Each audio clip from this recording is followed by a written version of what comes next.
राष्ट्रवादी काँग्रेस पक्षाने संधी दिल्यास नायगाव विधानसभा निवडणूक लढू व जिंकून दाखवू. भास्करदादा भिलवंडे. आपण पाहत आहात नेतानगरी न्यूज चॅनल. नेतानगरी न्यूज चॅनलमध्ये आपल्या सर्वांचं स्वागत.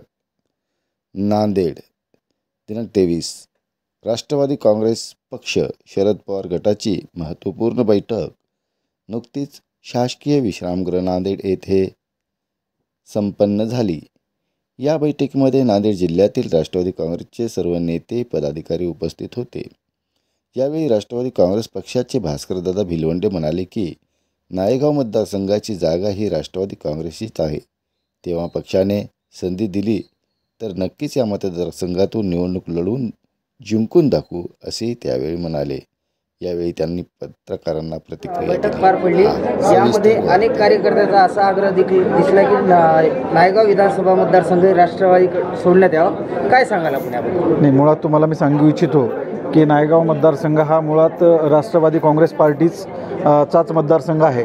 2009 पासून बघता तर जिल्ह्यामध्ये 3 सीट राष्ट्रवादी काँग्रेस पार्टीला 3 जागा सुटल्या होत्या. त्यामध्ये नायगावचा समावेश आहे आणि एक किनवट आणि दुसरा कंधार. त्यामुळं मुळात ही जागा राष्ट्रवादी काँग्रेस पार्टीची असल्यामुळं तिथल्या सगळ्या कार्यकर्त्याची एक इच्छा आहे की हा मतदारसंघ राष्ट्रवादी काँग्रेस पार्टीला आघाडीतून सुटावा असा सगळ्यांचा आग्रह आहे.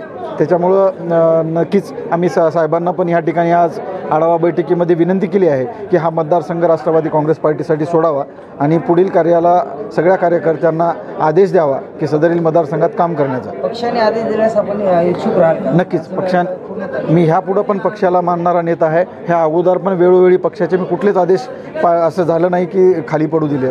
नक्कीच आपल्या नावाची फार मोठी चर्चा आहे, त्याबद्दल तुम्ही काय सांगा? आता ते जनतेचं प्रेम आहे, जनतेचे सगळे पॉलिसीचं आहे, सगळ्या पक्षाची पॉलिसी आहे. माझ्याविषयीचं वैयक्तिक आमच्यावरचं प्रेम असेल तर निश्चित पक्षानं तसा कुठलाही आदेश दिला तर आम्ही सगळं ताकदीनिशी ही सदरील विधानसभा निवडणूक नायगाव मतदारसंघ लढू आणि जिंकून दाखवू.